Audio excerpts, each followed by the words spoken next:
emploi accrochés.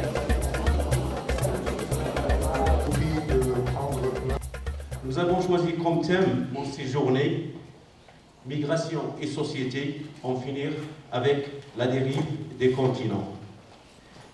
Et si la Providence a voulu que la dérive géophysique des continents s'accomplisse pour créer une diversité, embellissant le jardin de l'humanité avec tant d'ethnies et de cultures, une autre dérive, hélas, est en train, de nos jours, de menacer cette diversité naturelle en drainant dans son sillage le rejet de l'autre, multiphobie, voire le racisme et la haine. Et c'est à titre de citoyens responsables que nous sommes concernés par ces menaces qui risqueraient de peser sur notre pays d'accueil et celui d'origine, en ces temps où les préjugés et les amalgames seraient en train de gagner du terrain à travers le monde. De quelle manière? C'est à cette question que nous cherchons les réponses avec les éminents conférenciers qui se succéderont au micro durant toute la journée et à travers les idées et suggestions de cette assistance nombreuse.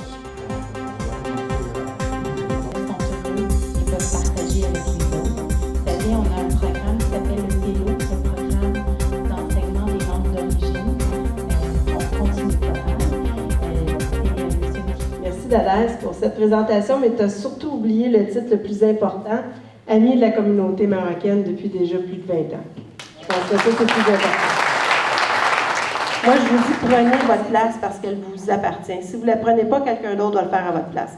Donc, vraiment, là, assumez-vous, prenez votre place et participez avec nous. Pour nous, c'est un excellent... Pour moi, c'est important de travailler avec la communauté. Vous faites partie de mon cœur. Et comme je disais tantôt, je suis peut-être née à Saint-Michel, mais j'aurais peut-être dû naître dans un autre pays. L'immigration est un élément essentiel de notre société. Sans l'immigration, je ne serais pas ici, devant vous ce matin, et probablement plusieurs d'entre vous ne seraient pas ici non plus. Ma présence témoigne de l'intérêt que porte Monsieur le ministre à cet événement. Nous considérons que les Marocains résidant à l'étranger, ou en les appelant nous les Marocains du monde, c'est un capital humain partagé.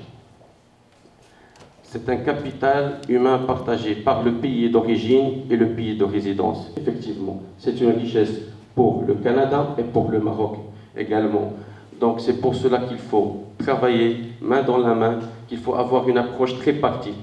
Maroc, Québec et Marocains résidant au Québec pour qu'on réussisse ce projet migratoire des Marocains, des Maroco-Québécois ou des Québécois d'origine marocaine. Je dois vous dire, c'est avec beaucoup d'émotion que je suis ici aujourd'hui et à chaque fois que je vous rencontre, parce que oui, en effet, il y a un nouveau nom et je reviens au ministère. Ce n'est que j'ai le grand privilège d'avoir un Premier ministre qui ne cesse de répéter des choses magnifiques par rapport à l'immigration. Il le porte vraiment dans son cœur et lorsqu'on veut bâtir une société plus inclusive, c'est essentiel que la personne et les personnes qui sont au gouvernement, tous les représentants du gouvernement, en commençant par eux, parce que c'est des leaders et qui doivent avoir un message d'ouverture, un message d'inclusion, un message d'une quête pour la vraie égalité. C'est l'égalité, hein? On est en train de parler d'égalité. C'est beaucoup mes sources d'avocate, mais je vois beaucoup cette question de respect des droits fondamentaux comme essentielle. Il y a eu une dérive, franchement, pour quelqu'un comme moi, ça a été très angoissant. Mais je vous inviterai à m'organiser une soirée. Une soirée où moi j'écoute. J'ai besoin de tous vous entendre. Parce que moi, je me nourris de ça. Je me nourris du contact humain. Je me nourris de ce que vous allez me dire. Il faut qu'on le fasse ouvertement. C'est sûr que tout le monde veut tourner la page. Hein. Je le sens, tout le monde veut tourner la page. Mais oui, il faut tourner la page, mais il ne faut pas être aveugle non plus. Il faut regarder les choses en face. Il faut constater les progrès. Il faut constater les échecs. Il faut être capable de dire, bon, si on veut mobiliser tout le monde autour de ce projet magnifique pour bâtir une société plus inclusive, parce que quand même le Québec est une magnifique société inclusive généralement, mais ce n'est pas une société parfaite, il n'y a pas de société parfaite. J'ai besoin de vous entendre. Alors, je vous invite à m'inviter et j'espère que vous allez tous faire partie de... Et Annie, ce serait formidable si vous autres, vous pouvez être là aussi. Et on va se parler des vraies affaires, puis on va se parler ouvertement. Hein? Je pense que c'est ce qu'il faut faire. J'aimerais maintenant vous parler de nos relations avec le Maroc, parce que oui, j'ai rencontré M. Anis Birou hier. C'était une rencontre magnifique. Et j'espère qu'un jour que vous allez pouvoir rencontrer cet homme. J'ai été, vous savez, quand on rencontre des ministres d'ailleurs, on ne sait pas qui est le personnage. Et j'étais tellement impressionnée par son côté très humain. Alors la préoccupation du Maroc, c'est de traiter, et on parle de l'immigration humanitaire ici, qui a un défi important humanitaire, que leur préoccupation, c'est de s'assurer de l'intégration de ces personnes, des immigrants subsahariens qui sont sur leur territoire. Mais j'ai senti un homme brillant, j'ai vu un homme brillant, j'ai entendu un homme brillant, mais avec un cœur et une humanité tellement profonde.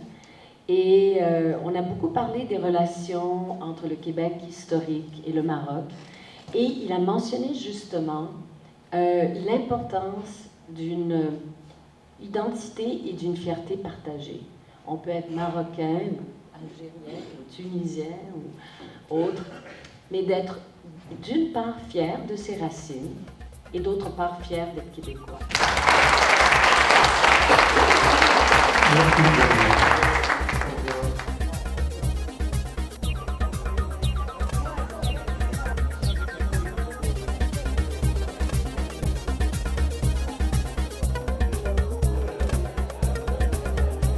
Madame la ministre, alors bienvenue à cette conférence qui entre dans le cadre des Journées culturelles marocaines. Vous avez pris part donc aux séances de présentation. Est-ce que vous pouvez nous résumer un peu votre intervention? L'intervention commence avec mon nouveau titre et le mandat qui est attaché à ce nouveau titre. Ministre de l'Immigration, de la Diversité et de l'Inclusion. Alors le Premier ministre voulait lancer un message très fort avec ce changement de titre. Ce ne sont pas des communautés culturelles à l'écart de la société québécoise. Ils font partie intégrante. Tout le monde, de toute origine, les Marocains, les Maghrébins et toutes les personnes d'origine diverse font partie du grand projet de société qui est de développer donc une société québécoise plus inclusive. Alors j'ai parlé des prochaines consultations. Tout à fait, c'est important, oui. Oui, à l'Assemblée nationale. On va parler d'immigration, la composition de l'immigration, les volumes, etc. Mais on va rajouter la dimension diversité et inclusion pour avoir une nouvelle politique publique en matière de diversité et d'inclusion, éventuellement un plan d'action. Donc c'est un grand chantier de travail qui s'en vient. Alors, c'est quoi l'échéancier de ces débats? Ce serait en 2015, le début de 2015, mais les orientations, j'espère pouvoir les lancer en décembre 2014. Excellent. Et là, donc, tous les groupes, et j'espère bien que des représentants de gens qui sont ici aujourd'hui seront présents aussi. C'est sûr qu'on va faire écho de ça, absolument, et on va faire le suivi également. Et puis, j'aimerais en dernier lieu vous demander, donc vous avez fait allusion aux relations entre le Maroc et le Québec, et vous avez également rencontré le ministre marocain chargé de la communauté marocaine à l'étranger. Alors, comment ça s'est déroulé et comment vous qualifiez les relations maroco-québécoises? C'est des relations extraordinaires et on ne cesse de raffermir, si on veut, ces liens. C'est une relation historique aussi qui remonte à très loin. Et avec le ministre marocain, on a pris la décision de partager nos meilleures pratiques en matière d'immigration humanitaire. Alors il m'a fait cette demande formellement. Je lui ai dit que ça nous ferait plaisir de pouvoir partager et on va commencer le travail très prochainement. Est-ce qu'on peut vous voir au Maroc éventuellement? Il m'a invité au Maroc. J'espère bien pouvoir. Évidemment, toute une question de budget au gouvernement. Mais c'est un pays important pour le Québec, autant au niveau des relations commerciales, économiques et tout, mais aussi en termes de talents et de personnes qu'on attire du Maroc qui s'installent ici, qui font le pont. entre nos deux.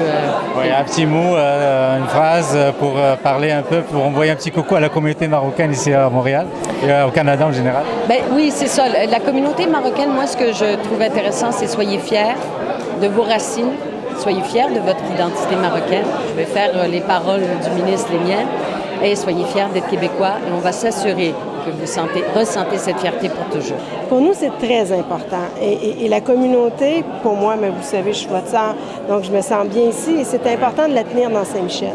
Et la salle est comble. Oui. Il y a des gens de partout intéressés justement à parler de la place de la communauté maghrébine, marocaine à Montréal. Et mon message d'espoir ou mon message que j'ai lancé, c'est celui que je lance à tous les jours, c'est prenez votre place, soyez fiers de qui vous êtes, soyez fiers de vos origines, n'oubliez pas vos origines. Et c'est ce qui fait la beauté de Montréal, c'est cette richesse multiculturelle de chacune des communautés qui arrive avec un bagage et qui nous permettent à nous de pouvoir mieux travailler ensemble. Et ce matin, le mieux vivre ensemble, je pense que c'est ici que ça se vit. On l'entend, c'est des mots, mais nous sommes des gens d'action. Oui. Et on le vit. On le vit avec les témoignages de ce matin. La conférence continue. Il y a des conférenciers extrêmement intéressants qui viennent.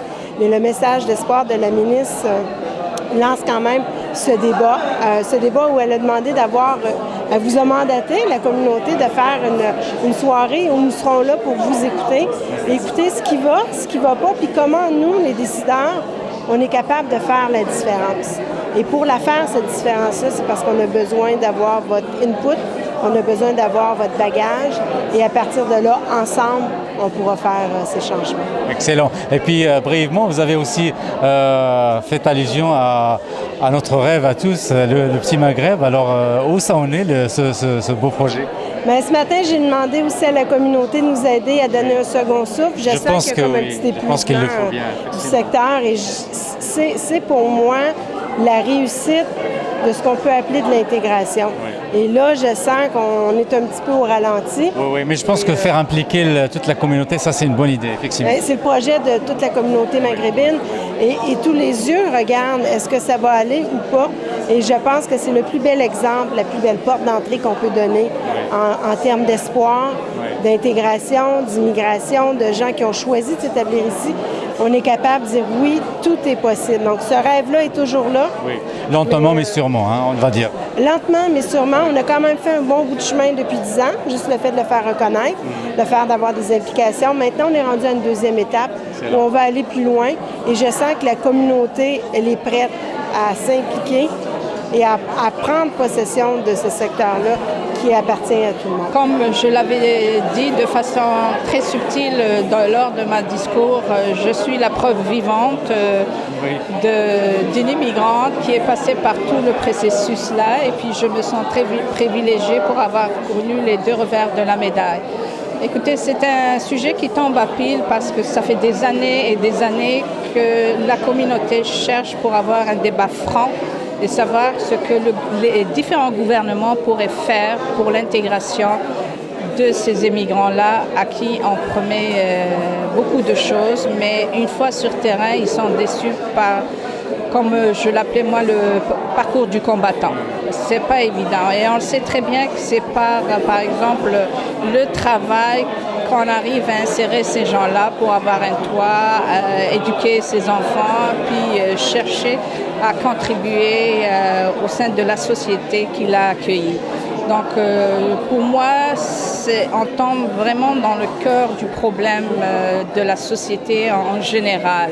Ces gens-là, c'est des gens qui ont choisi pour s'installer et pour un monde meilleur pour leurs enfants.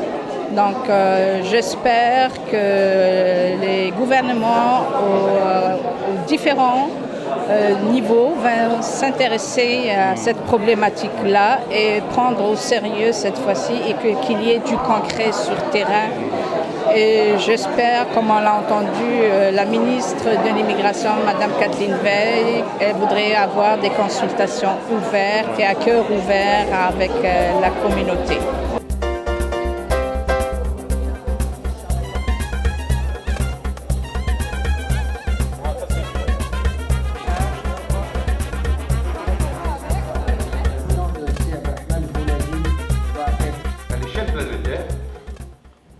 lorsqu'on est immigré du Canada, on a plus de chances que d'être un immigré au Sénégal. Je pense, fondamentalement, que vous avez la chance de vivre dans un pays comme celui-ci. Moi, si j'avais 20 ans, c'est ici que je viendrais. Et j'entendais tout à l'heure Madame la Ministre parler et porter un discours sur la diversité et sur...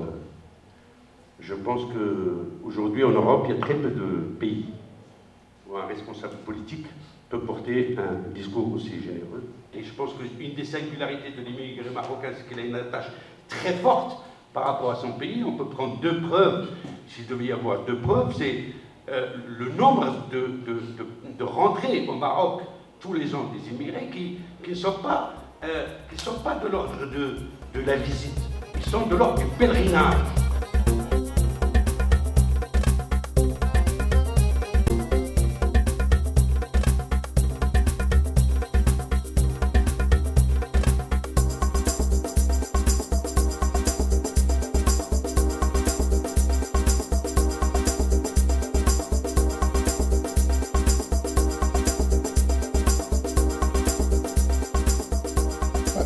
Tout d'abord, je voudrais planter le décor, comme on dit. Cette initiative de notre confrère Maghreb Canada Express, à laquelle MTL, Atlas Montréal, la SCM et le Forum des compétences marocaines résidant au Canada ont contribué, se situe dans une nouvelle dynamique de repenser la citoyenneté des originaires du Maghreb en général et plus particulièrement du Maroc. Pourquoi ?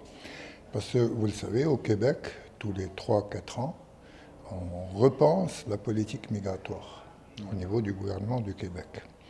Il y a une nouveauté cette année, après le traumatisme de l'affaire de la Charte, c'est que, d'une part, le ministère émet de nouveaux signaux, puisqu'on ne parle plus d'immigration et de communautés culturelles qui faisaient de nous des étrangers permanents, mais le ministère de l'immigration, certes, mais aussi de la diversité et de l'inclusion. Derrière ce changement de nom, il y a une stratégie, une nouvelle stratégie pour améliorer les performances des appareils d'inclusion publique. Comme nous sommes l'une des communautés les plus touchées par les problèmes d'exclusion, ce débat nous concerne. Et nous devons y participer et faire entendre notre voix, faire entendre nos préoccupations. Et le cadre adéquat, c'est justement cette consultation que le MIDI, le ministère sous son nouveau nom, va lancer à l'hiver 2015, en 2015, et qui va déboucher sur de nouvelles politiques et d'immigration et d'intégration. On ne pouvait pas rester absent. On a les compétences et les potentialités, notamment académiques, mais aussi associatives, de gens qui travaillent sur ces sujets à longueur d'année, qui ont une expérience, qui ont des idées, qui ont des propositions, qui ont des suggestions. Et donc, à la suite de la rencontre, les actes vont être publiés et ils seront déposés auprès du ministère et auprès de toute autorité compétente. Parce qu'il s'agit, dans ces questions, ce sont des questions transversales qui touchent la moitié des ministères du gouvernement québécois. Et donc, nous allons tenter de sensibiliser tous les gens qui ont pris sur la décision en la matière à nos préoccupations.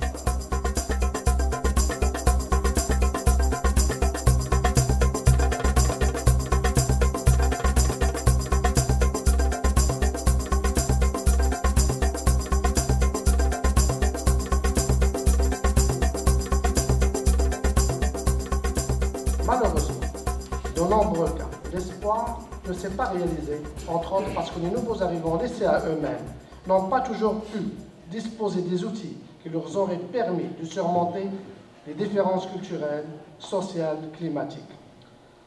Sans encadrement, sans accompagnement et sans soutien, il leur a souvent fallu beaucoup de temps pour comprendre les règles et s'adapter à leur nouvelle vie.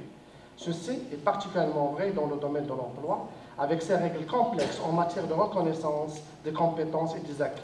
C'est l'intégration entre l'immigré et le pays d'accueil. Qu'est-ce qu'on est capable de faire? Comment notre communauté elle peut se relever et de faire de son chômage comme un défi pour qu'on puisse créer des jobs, de créer des opportunités. Et en faisant ça, on est capable d'aider notre pays qui est notre patrie. Alors à ce moment-là, on peut être capable de transférer de l'argent, aider les autres, ainsi de suite. Donc c'est une rencontre qui est très très enrichissante et très importante pour tout le monde, pour tous les intervenants, parce que ça permet aux citoyens qui connaissent, citoyens marocains d'origine, qui habitent à Montréal ou qui habitent au Canada, ou bien c'est un Canadien marocain canadien, qui peut avoir tous les outils nécessaires pour qu'il puisse s'épanouir dans son pays d'accueil et donner à son pays d'origine. J'aimerais un peu démystifier quelques éléments autour de ce qu'on entend par immigration, intégration et éventuellement le retour ou le mythe du retour.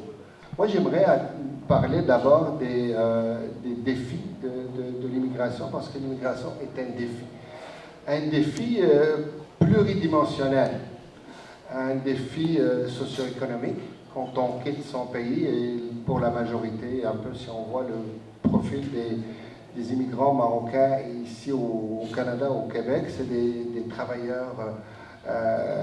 Donc c'est de la migration économique, et c'est des gens qui ont quitté une expérience de travail, qui sont formés, tout le monde n'arrête pas de le dire, et donc il y a un souci ou un défi de réussir son parcours migratoire à ce niveau-là.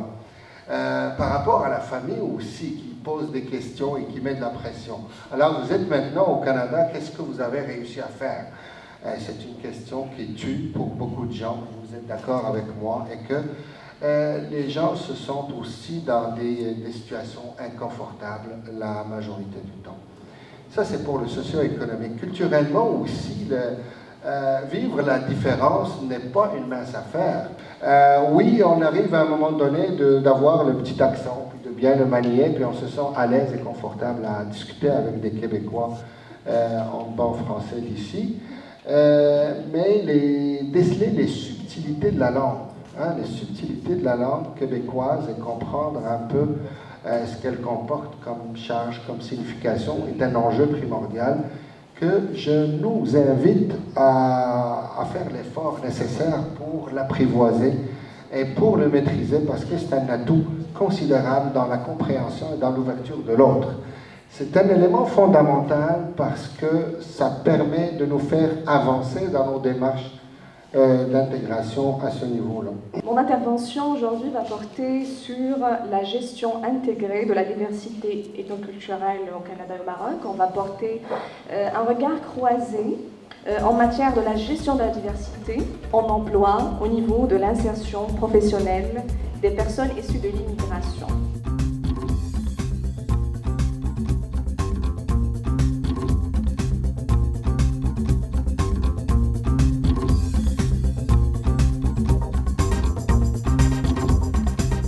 Moi, je méfie du discours sur l'inclusion.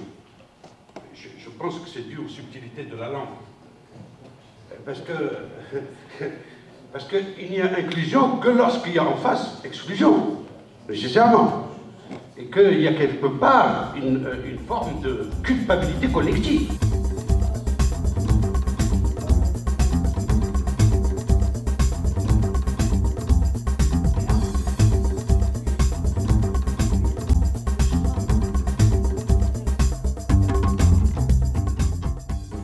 Des relations de ceux qu'on appelle aujourd'hui les Marocains du monde avec l'État marocain, ça n'a pas toujours été un roman d'amour. Très longtemps, le Maroc officiel, institutionnel, considérait les immigrants comme des Marocains qui vivent en dehors du pays pour une période limitée.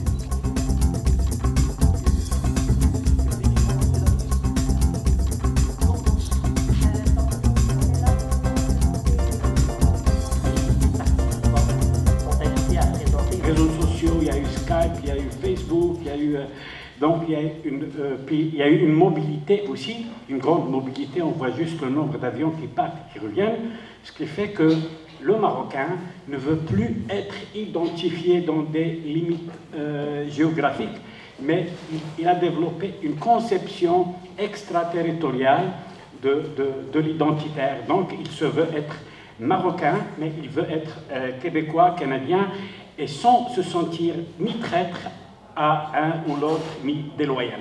Et c'est ce concept que je développe avec vous aujourd'hui, parce que la redéfinition de soi est très importante. C'est ce qu'on appelle un peu l'altérité. Puis l'altérité, c'est le refus d'être confiné dans des identifications réductrices et d'aspirer à une identité postulée, voulue, assumée. Ça, c'est ma définition. J'aimerais dire qu'on parle souvent de la charte, mais en fait, la charte n'est pas la cause, elle est un symptôme. Un symptôme parce que ceux qui étaient là beaucoup plus longtemps, en 1995, lors des élections, on a parlé du vote ethnique pour ceux qui sont au courant, même si à cette époque, la population maghrébine a voté majoritairement, en bonne partie, pour la séparation parce que ça vient les interpeller. Donc on était comme traînés dans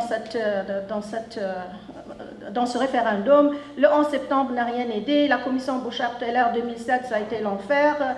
Le projet de loi 94, j'aimerais juste vous faire remarquer qu'il n'y a pas de parti politique. C'est tous les partis politiques se sont...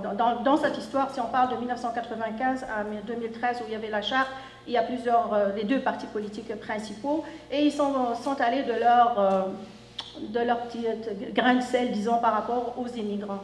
Donc, il ne faut pas juste se leurrer que c'était vraiment le PQ, mais on a eu, par exemple, le projet 94 qui touche toute la question des accommodements religieux dans l'administration gouvernementale. L'autre exemple que j'aimerais mentionner, c'est le délai de carence qui touche plusieurs personnes et que nous, on a, au risque de perdre nos emplois, on l'a avancé à la Commission des droits de la personne, puis finalement, on a gagné et aujourd'hui, il faut absolument le pousser pour que le gouvernement, soit qu'il l'enlève ou soit qu'il fasse quelque chose pour ne pas discriminer la population immigrante. Donc, si vous avez le temps de lire un dossier extraordinaire de la Commission des droits de la personne, c'est sur le délai de carence, il est extrêmement bien détaillé. Comment peut-on, dans ces conditions,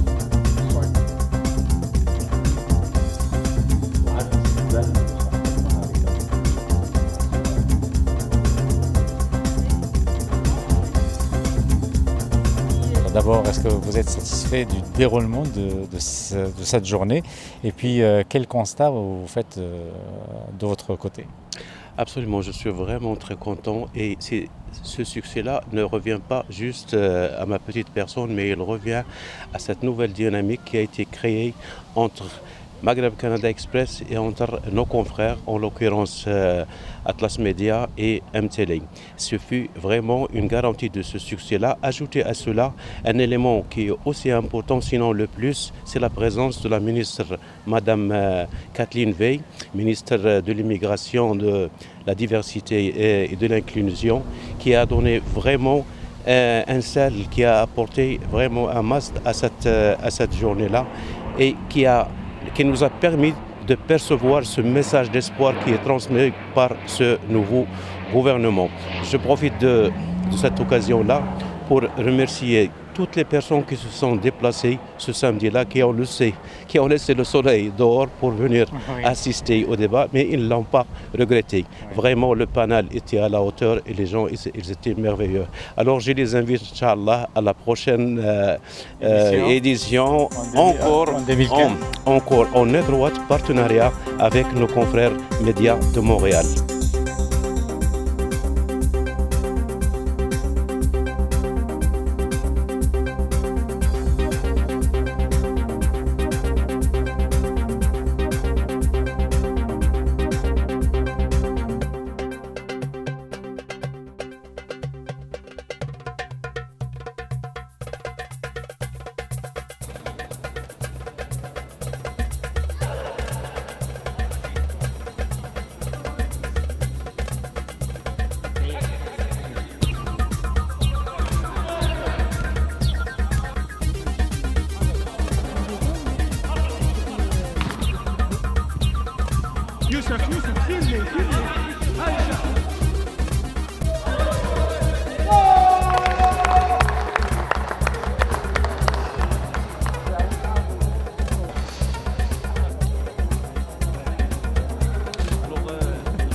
M. Deguerre, en tant que maire de Montréal-Nord, comment vous trouvez cette activité? Bien, je suis très heureux de participer à ce premier tournoi de la diversité en soccer et d'avoir l'opportunité de voir l'ensemble des joueurs. Je pense qu'il y a eu 4 équipes. Ce n'est qu'un début, c'est une première.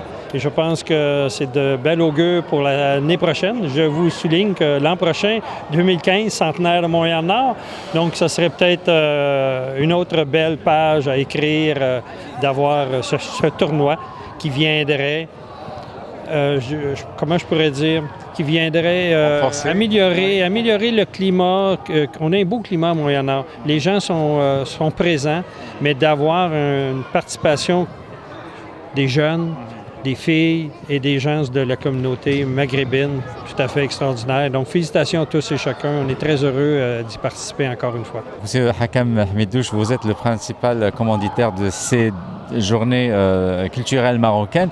Et aujourd'hui, on vit la deuxième journée qui est une journée sportive. Et d'abord, pourquoi vous, avec votre compagnie, vous soutenez ces journées culturelles marocaines et comment vous avez trouvé l'ambiance de ce tournoi, le premier tournoi de la diversité au soccer? Ok. La première chose que je dois dire, c'est d'abord je dois remercier les médias, que ce soit de MTL, que ce soit Atlas Média, que ce soit Sil Fouladi avec Maghreb Canada Express. Maghreb Canada Express, qu'ils ont pris de l'initiative et d'organiser une journée culturelle, qu'on a fait des débats extraordinaires avec la présence de Madame Kathleen Veil, Annie Sanson, Jawida, les élus le débat était très très intéressant pour notre communauté. Et en plus de ça, d'ajouter une journée sportive pour que toute la jeunesse marocaine puisse se manifester et se compétitionner pour avoir un trophée. On ne peut que les appuyer parce que le Maroc, comme vous le savez, ils sont toujours tatoués dans notre cœur et on se rappelle chaque événement qui va nous rappeler notre Maroc, notre patrie. C'est notre cœur, alors on va être là, on va toujours dire présent. سي مصطفى مبروك على هذا الفوز. عاودنا كيفاش عشتوا هذا التورنوا هذا وشنو دار لك في هذا النوع ديال الانشطه؟ اول ما نقول واحد السلام عليكم وفيليسيتاسيون لي ليون دو سان كونستون وفيليسيتاسيون لجميع المغاربه وهذه بادره طيبه اللي مجموعين في هذا الهدف ماشي هو نربحوا ولا هو نربحوا واحد الاولاد الصغار ديالنا باش يشوفوا باش يتجهوا يعني لجميع انواع الرياضات. الفكره انا جاتني مزيانه بزاف حيت كل ما راح بقينا حنا في الرياضه الا والاولاد ديالنا غيتبعونا ما يروحوش للطريق. يعني مثال انتم مثال بالنسبه للاجيال. هذا الشيء اللي كاين ان شاء الله. والرياضه يعني هي وسيله من الوسائل اللي كتنهي ربما الاطفال ولا الابناء ديالنا على يعني باش نمشيو في طرق اخرى غير محببه. هذا الشيء اللي كاين لا يحشمنا ونتمنوا الخير جميع الوليدات ديالنا اجمعين. حنا ما بيناتناش شي فرق وسيرتو حنا في الغربه وخصنا نكونوا مجموعين. ملي كنديروا هاد المناسبات بحال هكا عاد كنبانوا.